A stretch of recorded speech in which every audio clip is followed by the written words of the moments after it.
Okay.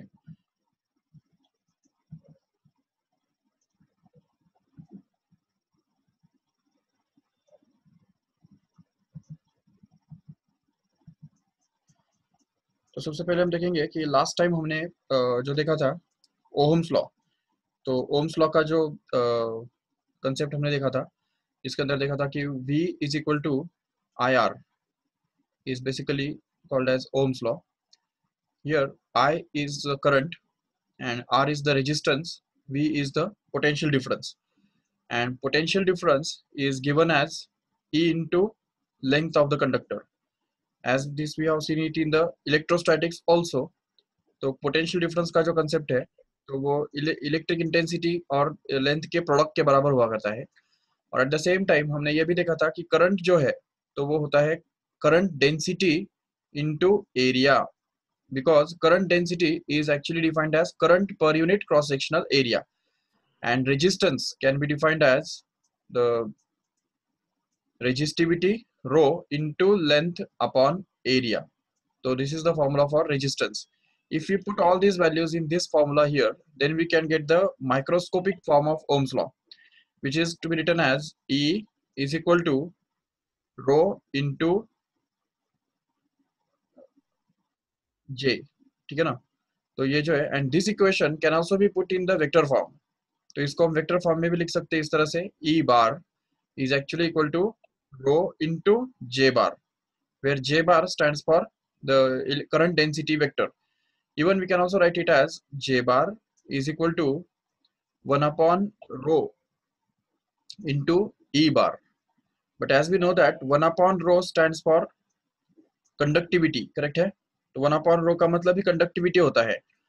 The reciprocal of resistivity itself is called as conductivity, right? And that's why we can say that this J bar is going to be actually equal to sigma times E bar, where sigma stands for conductivity, remember. So these formulae we have seen last time, and even we have also seen the series and parallel combination of the cells. Now we'll see a very important concept in this chapter, that is about the EMF. What is the EMF, and how does it differ from the potential difference? What is the basic difference between EMF and potential difference? So see here, if suppose we have a cell, तो एक cell हमारे पास है suppose, और इसके साथ अगर हम एक रेजिस्टेंस अगर जोड़ देते हैं, और इस सेल का जो ईएमएफ है, अब ये देखो ईएमएफ मतलब क्या, कि the total energy which is contained in the cell, which is used to circulate 1 coulomb charge once around the whole circuit, remember. So EMF is nothing but the total energy supplied by the cell to circulate 1 coulomb charge once around the whole circuit. पूरे circuit के अंदर 1 coulomb charge circulate करने के लिए कितना energy लगता है या कितना वर्क डन किया जाता है सेल के द्वारा, तो उसको हम बोलते हैं ईएमएफ. तो EMF E can be denoted by the work done to circulate charge 1 coulomb charge once around the whole circuit, no doubt. But here we'll see.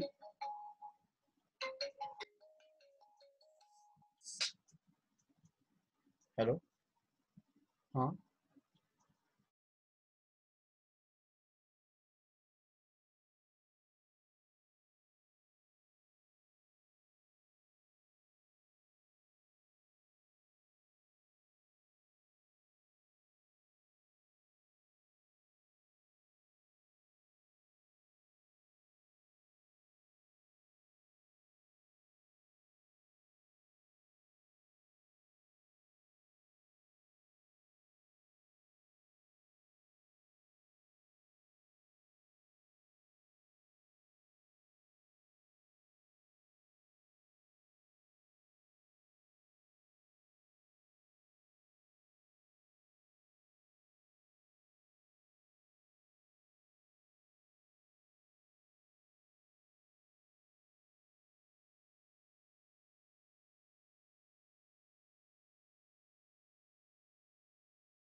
Okay, तो देखो इधर यहाँ पे कि द टोटल एनर्जी और total work done to circulate 1 coulomb charge from once around the whole circuit is called as the EMF.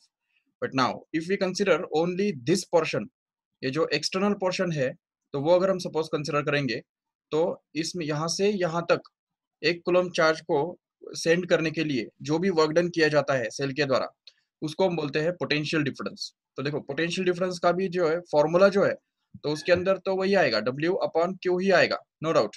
लेकिन ये work done कौन सा है समझा ठीक से? तो ये वर्क डन जो है वो बाहर का है, बाहर का। तो उसको हम लिख सकते हैं कि external circuit only. External circuit जो होता है, तो उसके थ्रू जो वर्क डन किया जाता है, तो बोल सकते हैं it is going to be the potential difference. Okay, remember this correctly. What is basically the difference between potential difference and EMF? See, this EMF is nothing but the total work done to circulate. Okay, remember the word circulate. Okay, तो circulate करने के लिए जो energy use किया जाता है, या एक कूलम चार्ज को पूरी तरह से सर्कुलेट करने के लिए जो वर्क डन किया जाता है, उसको बोलते हैं ईएमएफ। Remember, EMF. और दूसरी तरफ है पोटेंशियल डिफरेंस। तो पोटेंशियल डिफरेंस मतलब क्या? The work done to send 1 coulomb charge, underline the word send again here. तो send 1 coulomb charge once from one point to other point in the external circuit only is called as the potential difference. Remember, तो उसको PD भी बोल सकते हैं हम, terminal PD या PD बोलते हैं उसको सिंपली सेल का। तो किसी भी सेल के बारे में ये होता है, एक होता है the total work done to circulate 1 coulomb charge once around the whole circuit, which is called as the EMF, and it is always denoted by E here. और एक होता है the potential difference, terminal potential difference. It is nothing but the work done to send 1 coulomb charge from one point to other point in the external circuit only. तो एक point से दूसरे point तक 1 coulomb charge sent करने के लिए जितना भी वर्क डन किया जाता है, तो उसको हम बोलते हैं उन दो पॉइंट्स के बीच में का पोटेंशियल डिफरेंस। तो ये अच्छी तरह से याद रख लो। अभी इसमें देख सकते हो कि ईएमएफ जो है, तो total EMF of a cell can be written to be equal to the, क्योंकि देखो जो टोटल सर्कुलेट करने के लिए जो एनर्जी यूज होगा, तो वो कितना होगा? तो वो दो दो चीजों में बटेगा। एक एनर्जी जो बाहर बाहर वाले सर्किट के अंदर से यूज हो रहा है, मतलब यहाँ से लेके यहाँ तक 1 कूलम चार्ज सेंड करने के लिए जो एनर्जी यूज होता है, तो वो उसको हम बोलेंगे कैपिटल वी। बट अभी यहाँ से यहाँ तक चार्ज को वापस लाने के लिए जो एनर्जी यूज होता है, तो वो भी तो कुछ ना कुछ रहेगा, तो उसको हम बोलेंगे small V. It is going to be the potential difference between the two terminals of the cell. तो इसका मतलब ये potential drop across the cell we can say. तो इस सेल के अंदर जो चार्ज ट्रैवल करने के लिए या ट्रांसफर करने के लिए जो वर्क डन करना पड़ता है, उसको हम बोल सकते हैं small V. That is the potential drop across the cell. We can denote it by small v, and we can add this small v with this capital V so as to get this as capital E here. तो ये जो capital E है, तो वो हम निकाल सकते हैं इस तरह से, capital V plus small v। उसका सिंपल सा रीजन ये है कि सर्कुलेट करने के लिए जो एनर्जी हमको यूज करना पड़ता है, ठीक है, तो सर्कुलेट करने के लिए जो एनर्जी यूज करना पड़ता है, तो वो that is going to be the sum of the two parts. तो in which the external circuit के अंदर जो एनर्जी यूज होता है, एक्सटर्नल सर्किट के अंदर 1 कूलम चार्ज सेंड करने के लिए जो एनर्जी यूज करना पड़ता है, प्लस इंटरनल सर्किट जो है, इंटरनल सेल के अंदर तरफ जो एनर्जी यूज करना पड़ता है, तो सेल के अंदर जो एनर्जी खर्चा होता है, या सेल के अंदर से करंट फ्लो करने के लिए जो ये वर्क डन हमको करना पड़ता है, तो इन दोनों पार्ट्स का वो सम बनता है। याद रखो ठीक से, the energy required to circulate is going to be the sum of the energy required to send the 1 coulomb charge through external circuit plus the energy required to send the 1 coulomb charge into the internal circuit. So that is going to be the total energy to circulate, remember. And that's why we can get that the EMF, which is the energy required to send 1 coulomb charge to circulate 1 coulomb charge, is going to be the sum of the energy required to send 1 coulomb charge in the external circuit plus the energy required to send the 1 coulomb charge through internal circuit. But according to the Ohm's law, we know that this capital V can be written to be equal to I, that is the current flowing through the circuit, multiplied by capital R, that is the whole resistance of the external circuit. Remember, this R is going to be the resistance of external circuit, plus here it is this small v, which is again by Ohm's law is going to be equal to the same current, that is I, and that is multiplied by the internal resistance of this cell itself. So if we consider it as small r here, तो अगर इस internal resistance इस cell का अगर small r मान लेते हैं, तो यहाँ पे ये बन जाएगा I into small r as a final. So this will be the sum of these two, and this will be equal to E here actually, and this E can be written actually to be equal to I into bracket में क्या आएगा, अगर हमने I common लिया तो capital R plus small r, तो ये बन जाएगा, and this actually will be actually the formula for internal EMF of a cell, from which we can also get I, that is the current through this whole circuit, which is going to be actually equal to the ratio of the EMF of the cell, that is E, upon R plus R, and actually this is actually called as the Ohm's law for complete circuit. Remember, when we apply the Ohm's law on a complete circuit, then it gives like this.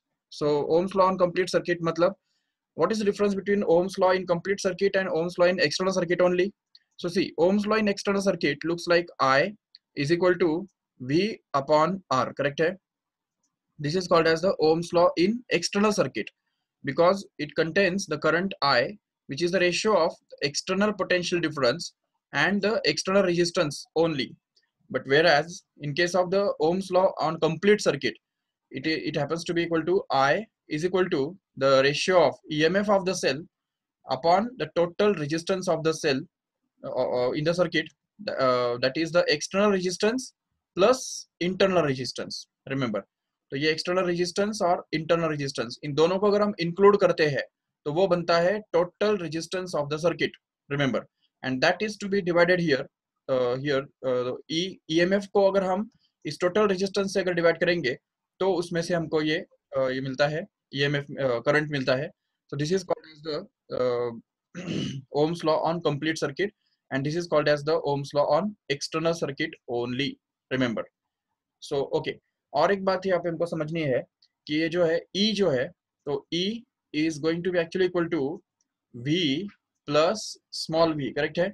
तो ये जो V है वो तो भी external potential difference बनता है, वो हमको पता है already. But this small v we have already seen it to be equal to I into a small r, right? So if we replace it by that here, then we get this small I into capital I into small r. So this is actually going to be the Ohm's expression for EMF and the relationship between the EMF and potential difference. Remember, the EMF and PD are related by this equation here, we can see clearly, and this equation actually tells us that E is always going to be greater than V whenever the current and R resistance, internal resistance are positive, क्योंकि current तो हमेशा positive होता है और R जो है internal resistance वो भी हमेशा पॉजिटिव हुआ करता है. तो इसलिए हम देख सकते हैं यहाँ पे कि E is always going to be greater than V. Remember, and here we can see clearly that the अभी लेकिन इसमें एक बात याद रखो, अगर हम सपोज एक सेल कनेक्ट करते हैं, अच्छा ये जो है कंसेप्ट एक्सप्लेन करने के लिए ना मैं तुमको कुछ एग्जांपल्स देता हूँ, ठीक है? तुमको उनके आंसर्स चैट बॉक्स में लिखने हैं, ठीक है? मैं आपको ये एक सर्किट देता हूँ, उसके अंदर आपको करंट ढूंढ के निकालना है, ठीक है? ये एक सर्किट है जिसके अंदर एक सेल है जिसका ईएमएफ है 60 वोल्ट, ओके? उसका इंटरनल रेजिस्टेंस है 3 ओम, ओके? और इसके सीरीज में मतलब इस सेल के अक्रॉस दो रेजिस्टेंसेस जुड़े हुए हैं. एक रेजिस्टेंस है 5 ओम का और एक दूसरा रेजिस्टेंस उसके साथ में है सीरीज में जो लगा हुआ है उसके साथ, और वो है 4 ओम का.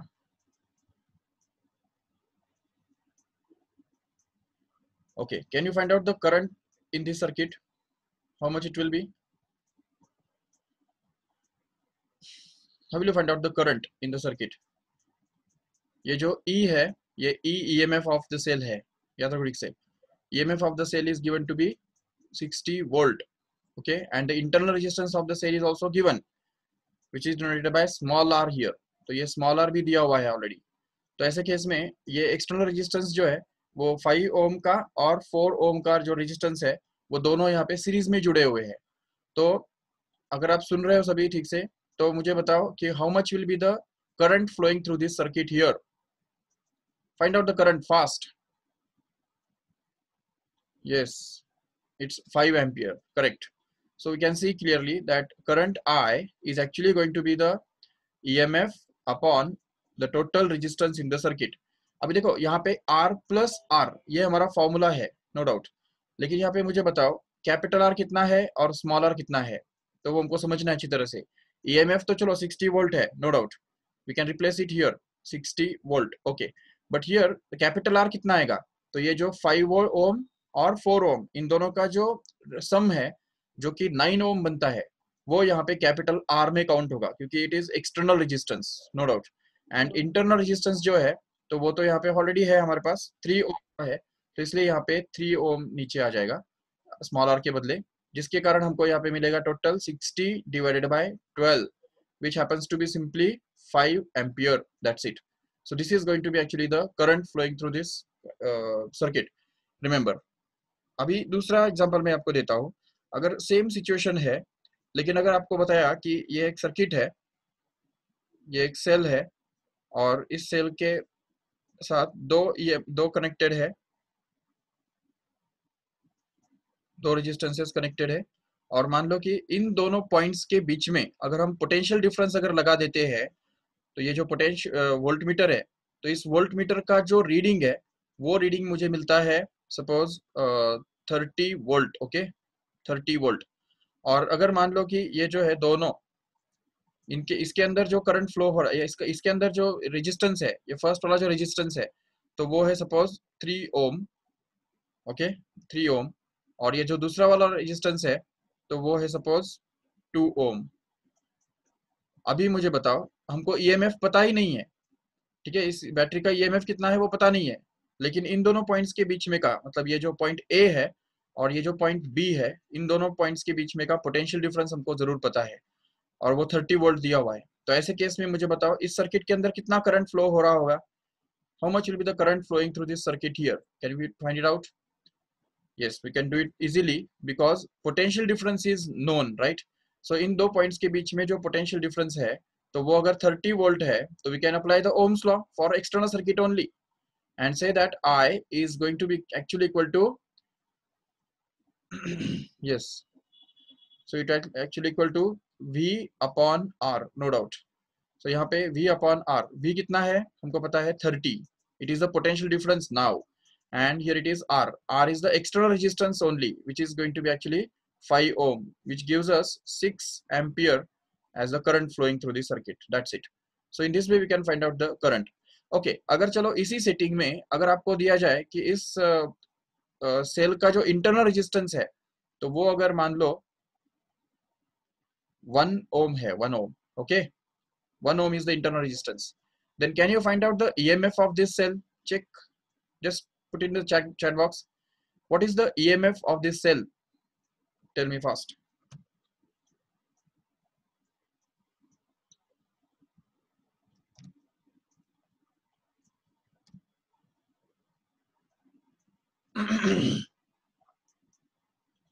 अरे 36 volt, yes, see here, because 30 volt तो इधर बाहर में ही ड्रॉप हो गया, करेक्ट है, बाहर के रीजन में, बाहर के रेजिस्टेंस में 30 वोल्ट ड्रॉप हो गया, बट करंट कितना फ्लो हो रहा है सर्किट में 6 एम्पियर, करेक्ट है.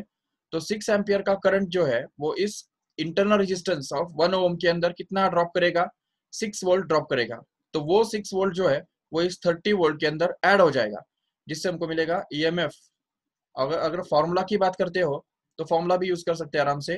We have the formula that is E is equal to capital V plus I into small r, correct है. तो इसमें अगर हम E निकालना चाहते हैं तो V तो हमको पता है ऑलरेडी 30 है, प्लस I मतलब करंट जो है वो हमने यहाँ पे निकाल लिया जो कि 6 एम्पियर है, इंटू इंटरनल रेजिस्टेंस जो कि ऑलरेडी दिया हुआ है 1 ohm, right, that's it. And hence we can get this as 1 multiplied here so as to get this as 30 plus 6, which is going to be simply 36. So this will be the basic concept of the EMF and voltage, remember. तो EMF और voltage के बीच में हमको बिल्कुल confusion नहीं करना है, no confusion should be there in the EMF and potential difference because they are two different things. But अभी इसमें और एक बात समझो इसको ठीक से कि कोई भी जो सर्किट होता है तो उसके अंदर सेल भले वही है, लेकिन देखो अभी एक बहुत स्ट्रेंज बात तुमको बताने वाला हूँ, जो तुमको बहुत हार्डली किसी को पता रहेगी। देखो ठीक से, ये सपोज एक सर्किट है, ये ईएमएफ है हमारे पास, मतलब सेल है हमारे पास, और इसका जो ईएमएफ है वो है 60, और उसका जो इंटरनल रेजिस्टेंस है वो है सपोज 1 ओम, या चलो 3 ओम। ओके, नाउ सी, अगर सपोज इस सेल को हमने अगर एक ऐसे रेजिस्टेंस के अक्रॉस कनेक्ट किया जिसका रेजिस्टेंस मान लो कि 18 वोल्ट है, या चलो सॉरी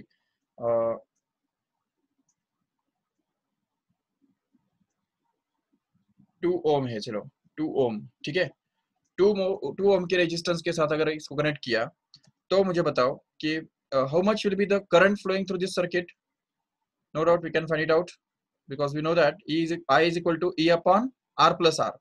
तो E कितना है 60, which is divided by 3 plus 2, that is 5. So it comes out to be 12 ampere, correct है, 12 ampere current. And if we try to find out the potential difference between the two terminals here, ये जो दो points है A और ये जो दूसरा point है B सपोज, तो A और B के बीच में जो टर्मिनल पोटेंशियल डिफरेंस कितना है उसको हम बोल देंगे, चाहिए तो VAB चलेगा।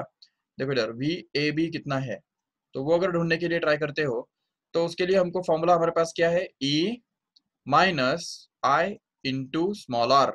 चेक करो, तो E कितना है हमारे पास है already, it is 60 volt right, minus I which is 12 ampere which we have found out just now, and multiplied by resistance, internal resistance of this cell which is going to be 3 ohm, right? So ये 3 ohm, जिससे हमको ये मिल रहा है 60 minus 12 into 3, how much it is 36. So 60 minus 36 कितना हो गया, तो हम देख सकते हैं 24 volt, that's it. So see here, the potential difference across the two terminals A B will be actually 24 volt in this case. चलो ठीक है, अभी सपोज सेम सिचुएशन है, ओके मान लो कि सेम सिचुएशन हमारे पास है, यही बैटरी है,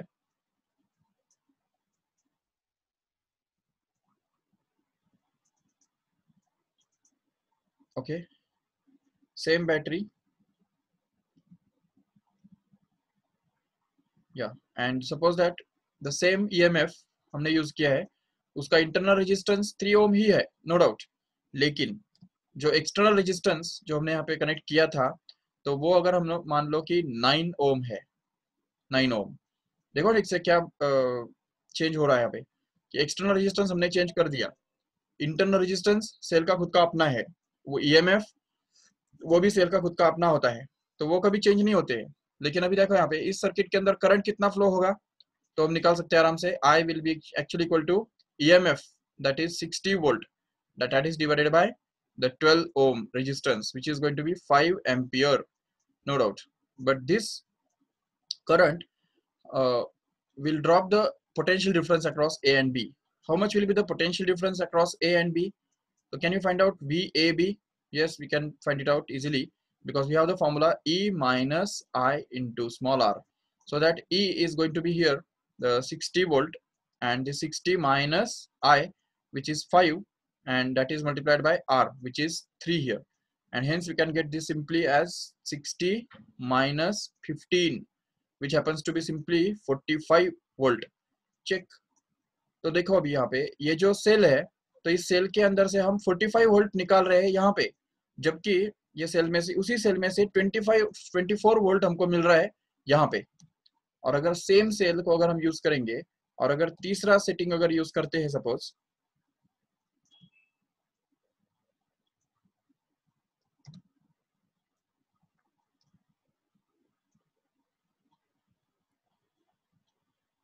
देखो ठीक से सेम सेम सेल है, सेम सिचुएशन है, the only the external resistance is changed now. Here suppose the external resistance is going to be 17 ohm, we have increased it, okay, external resistance is going to be 17 ohm. Then how much will be the current and how much will be the potential difference across the terminals? So current will actually be equal to, देखो 60 divided by the total resistance which is going to be 20 here, which is 3 ampere, correct है, तो 3 ampere current ये खींचेगा, और ये जो है EMF कितना या पोटेंशियल डिफरेंस कितना ड्रॉप करेगा, तो ए और बी के बीच में जो पोटेंशियल डिफरेंस होगा तो वो हम निकाल पाएंगे आराम से, which is going to be actually equal to E minus I R once again. So see here, E minus IR. If we replace this E by 60 and I by 3 and internal resistance which is going to be 3 actually, then we can say that this 60 minus 9 happens to be simply 51. Check.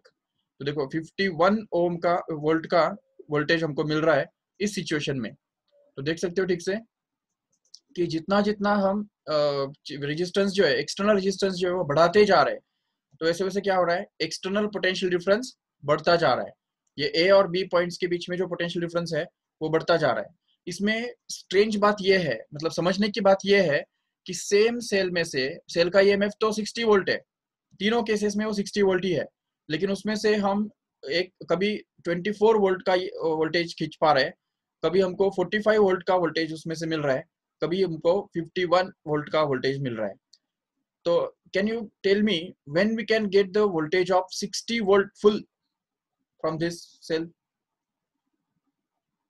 कभी हमको मिलेगा 60 volt पूरा का पूरा, कब voltage हमको मिलेगा?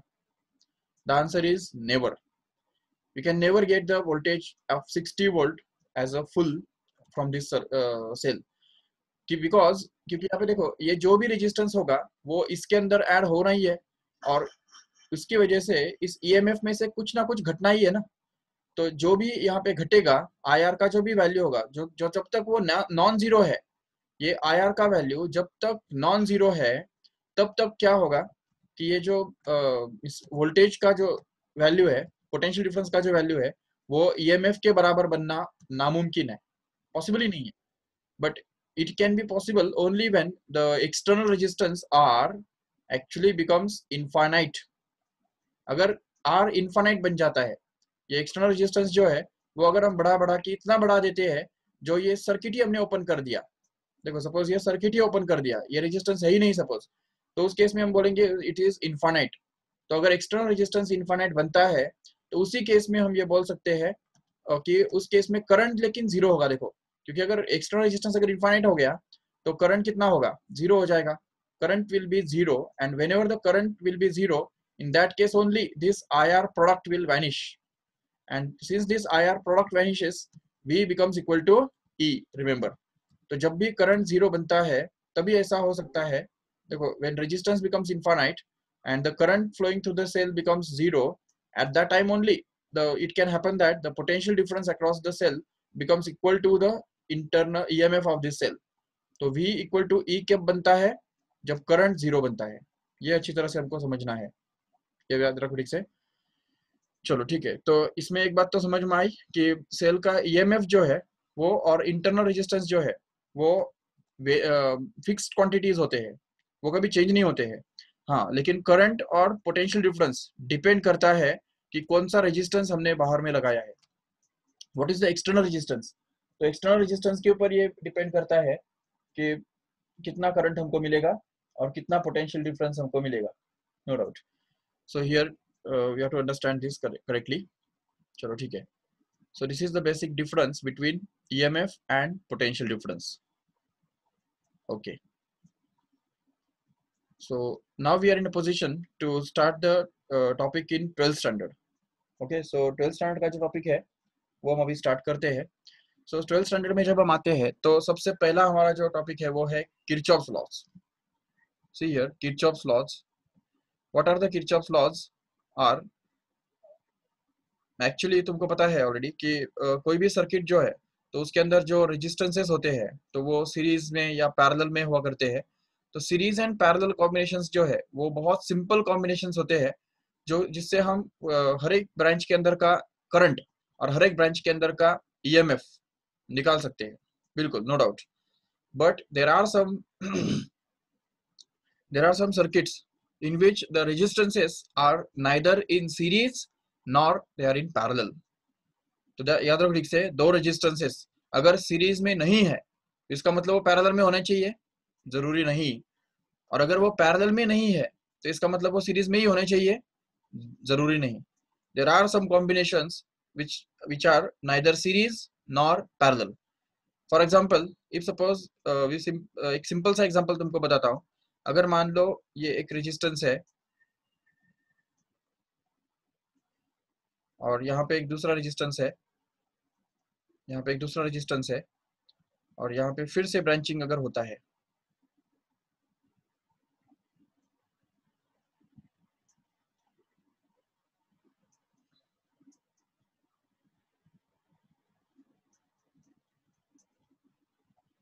और अगर इस तरह से अगर हो जाता है और यहाँ पे एक दूसरा रेजिस्टेंस है और ये दोनों अगर सपोज जाके मिल जाते हैं,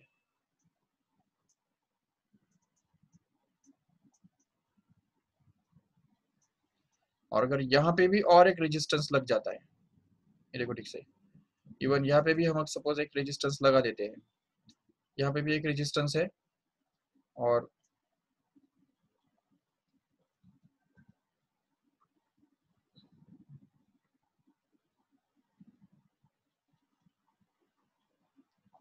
यहाँ पे एक रेजिस्टेंस लग गया और यहाँ पे एक रेजिस्टेंस है। तो अभी इतना कॉम्प्लिकेटेड सर्किट जो है, तो उसके अंदर हम देख सकते हैं क्लियरली कि neither of the two resistance can be suppose to be in series और इन पैरेलल। तो इसमें हम बोल सकते हैं यहाँ पे कि अब देखो यहाँ पे भी एक रेजिस्टेंस लग गया ना, मैंने लगाया था यहाँ पे, ये देखो, इवन सपोज यहाँ पे भी एक रेजिस्टेंस लगा देते हैं, तो देखो कितना कॉम्प्लिकेटेड सर्किट ये तैयार हो जाता है, जिसके अंदर हम बिल्कुल समझ नहीं सकते कि कौन सीरीज में है कौन किसके पैरेलल में है। नहीं बोल सकते ऐसा। देखो अभी अगर ये रेजिस्टेंस और ये रेजिस्टेंस, बोल सकते हैं क्या वो दोनों सीरीज में है या पैरेलल में है? बिल्कुल नहीं, क्योंकि देखो सीरीज में किसको बोलते हैं? अगर मान लो ये दो रेजिस्टेंसेस है, ये इस तरह से है और ये दूसरा रेजिस्टेंस यहाँ पे है, तो इन दोनों को हम बोलेंगे they are in series. Why? Because they carry the same current, right? तो सीरीज का डेफिनेशन ही ये है कि जो दो रेजिस्टेंस के अंदर सेम करंट फ्लो होता है, तो उनको हम बोलते हैं सीरीज, सीरीज कॉम्बिनेशन।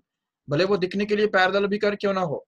कभी कभी क्या होता है देखो, अगर मान लो ये एक रेजिस्टेंस है और ये किस तरह से ये दूसरा रेजिस्टेंस है और सपोज ये तीसरा रेजिस्टेंस है और ये चौथा रेजिस्टेंस है, और इन सब का कॉम्बिनेशन जो है वो एक सर्किट के साथ या एक सेल के साथ कनेक्टेड है। ये मान लो सेल है। देखो अभी ये चार रेजिस्टेंस जो हमको दिख रहे हैं, क्या वो पैरेलल में है?